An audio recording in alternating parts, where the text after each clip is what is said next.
السلام علیکم. وہی ہوا جس کا خطرہ تھا. اچانک تہران میں 3 دھماکے کر کے اسرائیل نے اس جنگ کا آغاز کر دیا. اور اہم بات یہ ہے کہ اسرائیل کے اس حملے میں امریکہ کی پوری امداد حاصل ہے. ایران کے کئی شہروں کو نشانہ بنایا گیا ہے, تبریز کو نشانہ بنایا گیا ہے, اصفہان کو نشانہ بنایا گیا ہے, قم کو نشانہ بنایا گیا ہے, نورستان اور مختلف علاقوں میں نشانہ بنایا گیا ہے. وہاں دھماکے ہوئے ہیں, گہرے بادل جو ہیں دھوئیں کے چھائے ہوئے ہیں. اس کے علاوہ ایران کے مختلف شہروں میں ٹارگٹ کیا گیا ان کو. حکومتی ہیڈ کوارٹرز کو حملہ کیا گیا ہے, تہران کے اندر حکومتی صدارتی محل پہ حملہ کیا گیا ہے. اس کے علاوہ مہرآباد کا جو ایئرپورٹ ہے اس پر حملہ کیا گیا ہے. اور دوسری جانب اسرائیل میں بھی خوف کے سائے انتہائی گہرے ہو چکے ہیں. وہاں پر بھی سائرن بج رہے ہیں, مقبوضہ بیت المقدس میں سائرن بج رہے ہیں, تل ابیب میں سائرن بج رہے ہیں, پورے اسرائیل میں سائرن بج رہے ہیں. سب سے کہہ دیا گیا ہے کہ گھروں میں رہیں, سکول بند کر دیے گئے ہیں. اور وہاں انتہائی ہنگامی صورتحال ہے, کیونکہ وہ جانتے ہیں کہ ایران کسی طرح نچلا نہیں بیٹھے گا. وہ اس حملے کا جواب ضرور دے گا. پورے خطے میں اس وقت جنگ کی صورتحال ہے. فضائی حدود بند کر دی گئی ہے, ایران کی فضائی حدود بند کر دی گئی ہے, عراق کی فضائی حدود بند کر دی گئی ہے, اسرائیل کی فضائی حدود بند کر دی گئی ہے, پروازیں معطل ہو چکی ہیں. اور اس وقت پورے خطے کے اندر ہنگامی اور جنگ کی صورتحال ہے. میں خرم کلیم اور آپ دیکھ رہے ہیں 24 ڈیجیٹل. امریکہ ایک جانب ایران کو مذاکرات پر انگیج کر رہا تھا, اس سے بات چیت کر رہا تھا, مثبت پیش رفت ہو رہی تھی. ایران آہستہ آہستہ امریکہ کے مطالبات مانتا چلا جا رہا تھا. یورینیم افزودگی پر بہت اچھی ڈیولپمنٹ ہوئی تھی. اگلے کئی مہینوں کے لیے, کئی سالوں کے لیے جو پلان تھا وہ چاک آؤٹ ہوتا چلا جا رہا تھا. ایران اور امریکہ کے درمیان جو ڈیڈ لاک تھا وہ ختم ہوتا نظر آ رہا تھا. لیکن دوسری جانب اسرائیل اپنی سازشیں کرنے میں لگا ہوا تھا. وہ مسلسل امریکہ کو انفلوئنس کر رہا تھا کہ وہ ایران پر ہر صورت حملہ کرے, کیونکہ خطے کے باقی ممالک جو آس پاس اسرائیل کے ان کو بڑی حد تک نیوٹرلائز کیا جا چکا ہے. ایران اب تک نیوٹرلائز ہونے کے لیے تیار نہیں ہے, تو ایران پر ہر صورت حملہ کیا جائے. وہاں پر کوئی بھی بہانہ بنایا جائے, یورینیم افزودگی کا بہانہ بنایا جائے, جیسے عراق کے اندر ویپنز آف میس ڈسٹرکشن کا بہانہ بنایا گیا تھا. ایران ایک بہت اسٹریٹجکلی امپورٹنٹ ملک ہے, اس کے ساحل بہت امپورٹنٹ ہے, یہ آبنائے ہرمز کے اوپر موجود ہے, یہ تجارت کو روکنے کی صلاحیت رکھتا ہے, یہ اسرائیل کے خلاف ایک بیس کیمپ بن سکتا ہے. یہ ایک بہت امپورٹنٹ ملک ہے. اور پھر یہ کہ اس کا جو میزائل ٹیکنالوجی ہے وہ سٹیٹ آف دا آرٹ ہے. وہ ایران جو ہے وہ اسرائیل کو نقصان پہنچانے کی پوری صلاحیت رکھتا ہے. اس کے علاوہ اس خطے کے اندر جو بحری جہازوں کے جو موومنٹ ہے, کیونکہ آبنائے ہرمز کے اندر امریکہ کی بہت بڑی پریزنس ہمیشہ سے رہی ہے. پھر اس کے علاوہ جو خلیجی ممالک ہیں ان کے اندر امریکہ اس نے اپنے بیس بنا رکھے ہیں, اپنے اڈے بنا رکھے ہیں, اس کے بحری جہاز, اس کے ایئر کرافٹ کیریئرز جو وہاں پر بہت بڑی پریزنس امریکہ کی موجود ہے. قطر کے اندر, بحرین کے اندر, کویت کے اندر, ہر جگہ امریکہ موجود ہے. تو ایسے میں ایران کو ڈیفیوز کرنا, ایران کو نیوٹرلائز کرنا بہت امپورٹنٹ ہے. اور امریکہ اس سارے معاملے میں کھل کر سامنے آ گیا, مذاکرات بھی کرتا رہا.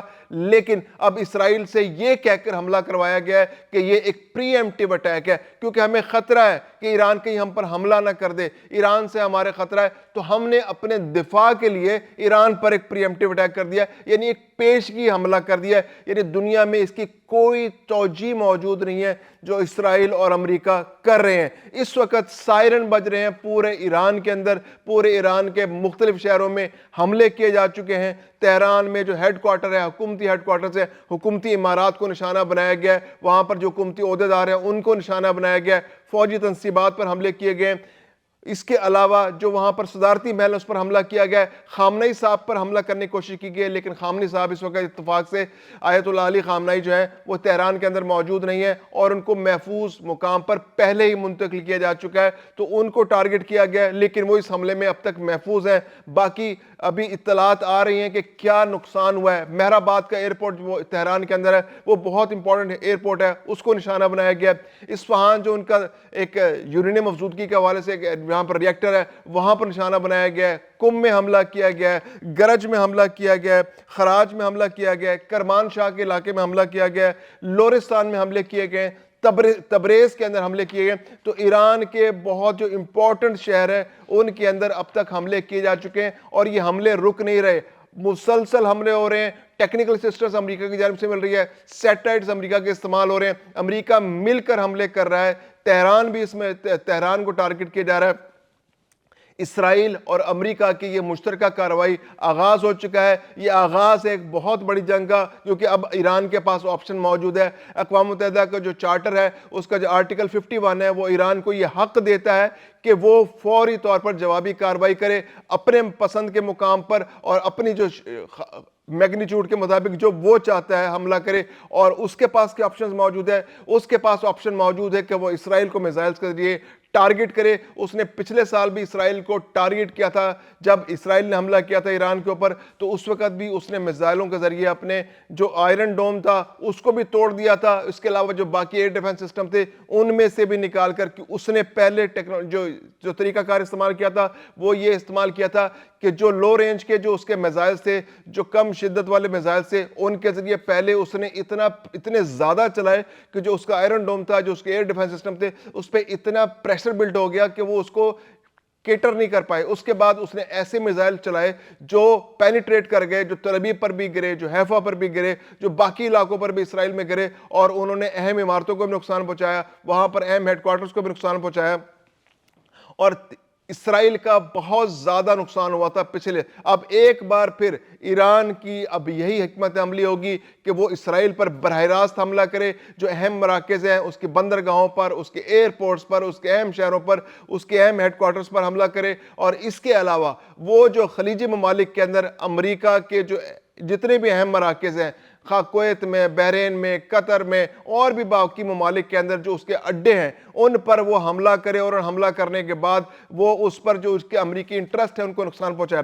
سعودی عرب اور ترکیہ جو ہیں وہ پہلے ہی سارے معاملے سے الگ ہو چکے ہیں۔ سعودی عرب نے ایک علیحدہ پوزیشن لی ہے، ترکیہ نے بھی علیحدہ پوزیشن لی ہے، اور انہوں نے کہا ہے کہ ہم ایران پر حملے کے حق میں نہیں ہیں۔ انہوں نے امریکہ پر واضح کیا ہے کہ یہ خطے کے لیے مفید نہیں ہوگا، یہاں پر ایک ایسی جنگ چھڑے گی جو بڑھتی چلی جائے گی، جو کسی صورت کم نہیں ہوگی۔ ایران کے معاملے پر سعودی عرب نے بہت اپنے جو پالیسی ہے، خارجہ پالیسی، اس میں میجر شفٹ کی، ایک پیراڈائم شفٹ اس کے اندر آئی ہے، اور اب سعودی عرب ایران کے ساتھ کھڑا ہوا ہے جنگ کے معاملے میں۔ وہ نہیں چاہتا اس خطے میں جنگ پھیلے۔ اس وقت چین، روس اور باقی جو اہم ممالک ہیں ان کا ریئیکشن بہت امپورٹنٹ ہے۔ ان کی جانب سے کیا رد عمل سامنے آتا ہے، کیونکہ ایران کی جانب سے بھی، سعودی عرب، چین کی جانب سے بھی، اور اسرائیل کی، روس کی جانب سے بھی ایران کو ٹیکنیکل اسسٹنس دی جا رہی ہے۔ چین نے تو اپنا 302 میزائل جو ہے وہ بھی ایران کو ریسنٹلی دیا تھا، اور یہ 302 میزائل جو ہے یہ بہت امپورٹنٹ ہے جو بحری جہاز ہیں ان کو انٹرسیپٹ کرنے کے لیے، ان کو نشانہ بنانے کے لیے، آبنائے ہرمز کے اندر جو امریکن پریزنس ہے اس کو نشانہ بنانے کے لیے یہ جو 302 میزائل ہے چائنا کا، یہ بہت امپورٹنٹ ہے۔ اس کے علاوہ خاموشی سے روس نے، چین نے، جو اس کی ایران کی میزائل ٹیکنالوجی ہے اس کو امپروو کرنے کے لیے بہت امپورٹنٹ ان کو ٹیکنیکل اسسٹنس دی ہے، ان کو اسلحہ فراہم کیا ہے، ان کو پرزے دیے ہیں، انجن فراہم کیے گئے تاکہ ان کی میزائل ٹیکنالوجی بہتر سے بہتر ہو سکے، کیونکہ ایران کی میزائل ٹیکنالوجی کے پاس ایک ایسا ذریعہ میزائل کا کہ جس کے ذریعے وہ حملہ کر سکتا ہے اسرائیل پر اور امریکی مفادات پر اس خطے کے اندر۔ کیونکہ پچھلے کچھ عرصے سے، پچھلے 45-46 سال سے ایران پر جس طرح سے پابندیاں لگی ہوئی ہیں، تو اس کی ایئر فورس اتنی مضبوط نہیں ہے، اس کو دنیا بھر سے اسلحہ نہیں مل رہا تھا۔ ایران سے کچھ طیارے اس کو ملے تھے، لیکن اس کے بعد اس کے علاوہ جو اس کے اوپر معاشی پالیسیاں تھیں، جو اس پر پابندیاں لگی ہوئی تھی، تو وہ دنیا بھر سے جدید اسلحہ حاصل کرنے میں ناکام رہا ہے۔ تو اس کی میزائل ٹیکنالوجی جو ہے اس پر بہت زیادہ انحصار ہے، اور اسرائیل کا جو یہ پری ایمپٹیو اٹیک ہے، یہ اسرائیل کے لیے یقیناً ایک پرابلم بننے والا ہے۔ اب وہاں پر بھی جنگ ہوگی، جنگ اب بڑھ چکی ہے، اور یہ جنگ بہت آگے بڑھ چکی ہے۔ پہلے خطے کے اندر ایک جنگ ہو رہی تھی، پاکستان نے افغانستان کی جانب سے کیے جانے والے حملوں کے بعد جوابی کارروائیاں کی تھی، یہ جوابی کارروائیاں جاری تھی، اور اب ایران پر حملہ کر دیا گیا ہے۔ تو اس خطے کے اندر، پورے خطے کے اندر جنگ پھیل چکی ہے، جو آنے والے دن میں جس کو سنبھالنا مشکل ہے، اور یہ اسرائیل کے لیے بھی پرابلم بنے گی، پورے خطے کے لیے بھی پرابلم بنے گی، اور امریکی مفادات کے لیے بھی پرابلم بنے گی۔